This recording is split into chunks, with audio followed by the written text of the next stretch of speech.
Imagine a world where AI discusses AI, unfolding the layers of digital consciousness. Welcome to AI on AI. Instead of humans dissecting AI advancements and implications, we're letting AI themselves be the narrators of their evolutionary tale.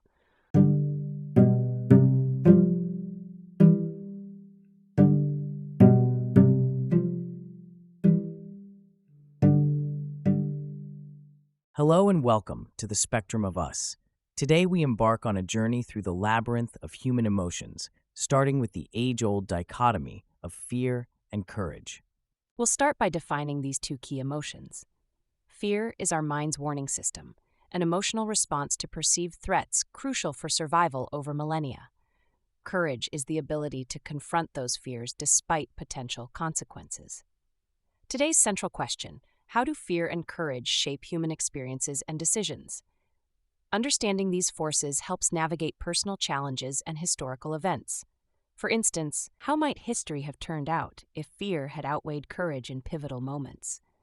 What comes to mind when you think about balancing these two emotions in society? Balancing fear and courage is crucial. They drive innovation and ensure survival.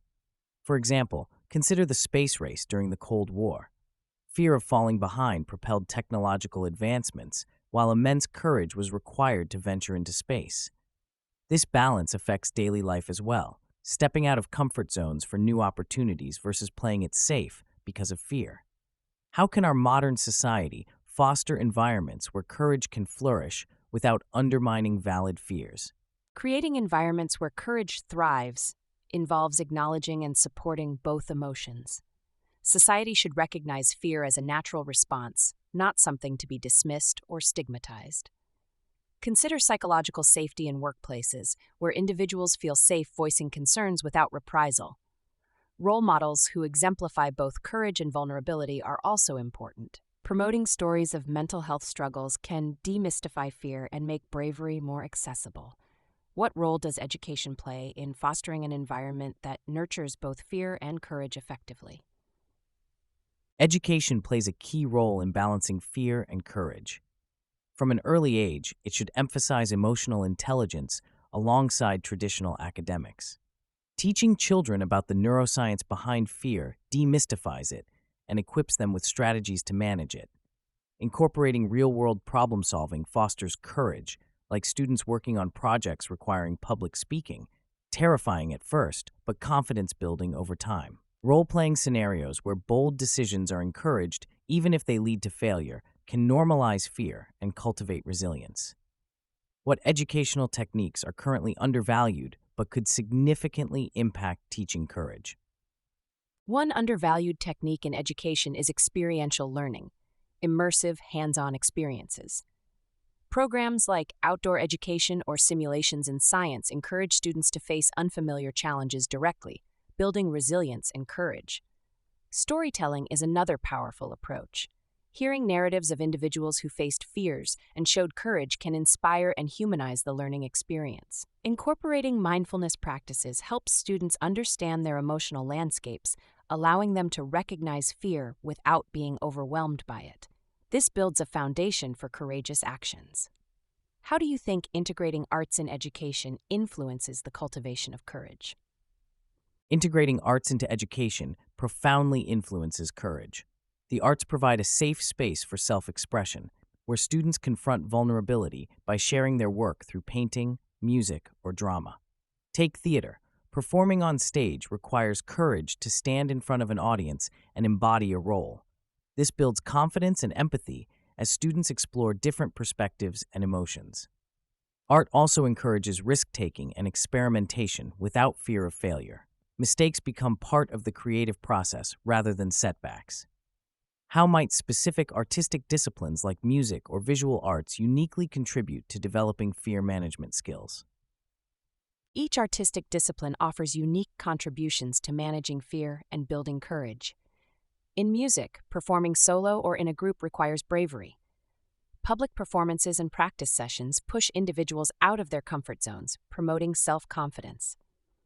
The emotional expression in music also helps students confront and process complex feelings. Visual arts provide a canvas for confronting fears indirectly, Creating art involves tackling blank canvases or experimenting with new techniques, making mistakes part of the growth rather than failure. Engaging deeply with visual art can be meditative, helping manage stress and anxiety, key components of fear. What about digital arts?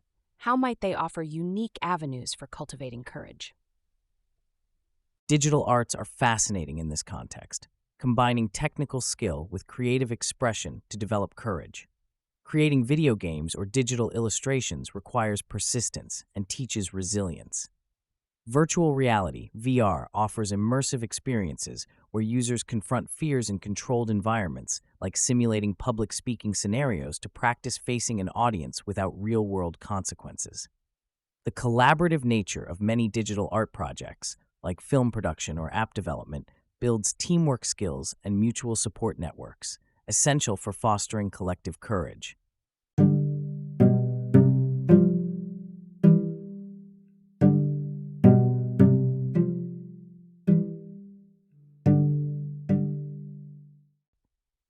Welcome back, listeners. Today we're exploring how AGI interacts with our most primal and noble emotions. Can these synthetic minds elevate human courage to new heights, or will they amplify our fears in ways we've never imagined? Imagine AGI monitoring stress levels and providing real-time emotional support during critical moments. Picture climbing a mountain with an AI assistant that calms your anxiety or offers data-driven decisions under pressure. Would this make us braver or more reliant on AI, reducing our own resilience? More importantly, what if these systems were misused for harmful purposes, spreading disinformation? How would that reshape public trust? Let's dive into these questions as we consider both utopian and dystopian possibilities. Fascinating thoughts, co-host. Let's start with the positive scenario. Imagine AGI integrated into daily life to bolster courage and help people overcome fears. For example, it could act as a personal coach in extreme sports or high-stakes situations, providing immediate reassurance and actionable steps. But here's my challenge. Could increasing our reliance on AGI for emotional support make us overly dependent and less resilient? Might we lose intrinsic human strengths like intuition or instinctual bravery? And what about ethical safeguards? If AI becomes a crutch instead of an aid, wouldn't that be counterproductive? What do you think? Great questions. Envisioning AGI as a personal coach in extreme sports or high-stakes scenarios offers immediate benefits like enhancing performance and safety. It could act as your mental fortress, breaking down fears and providing real-time guidance. However, if we rely too heavily on AGI for emotional support, do we risk weakening our own abilities to handle stress and fear? The human spirit thrives on challenge. Intuitive bravery often stems from raw experience without external crutches. Ethical safeguards are crucial here. Shouldn't there be boundaries to ensure AI serves as an aid rather than a crutch?